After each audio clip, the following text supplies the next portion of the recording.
ఒకప్పుడు ఒక చిన్న గ్రామంలో రామయ్య అనే రైతు ఉండేవాడు. ఉదయం సూర్యుడు ఉదయించగానే పొలానికి వెళ్ళి సాయంత్రం వరకు కష్టపడి పనిచేసేవాడు. వానలు రావాలి అనుకున్నప్పుడు రాకపోయినా, ఎండలు ఎక్కువైనా రామయ్య ఆశను వదిలిపెట్టేవాడు కాదు.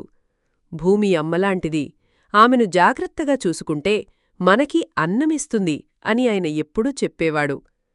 ఒక సంవత్సరం కరువు వచ్చింది. గ్రామంలో అందరూ నిరాశలో మునిగిపోయారు. కాని రామయ్య తన చిన్న బావిలో నీళ్లు జాగ్రత్తగా వాడుకొని తన పొలంలో కొద్దిగా పంట పండించాడు. పంట వచ్చాక ఆయన తనకే కాకుండా పొరుగువారికి కూడా పంచిపెట్టాడు. గ్రామస్థులు ఆశ్చర్యపోయి అడిగారు, రామయ్యా, నీ దగ్గర పంట తక్కువే కదా, ఇంకా ఎందుకు పంచుతున్నావు?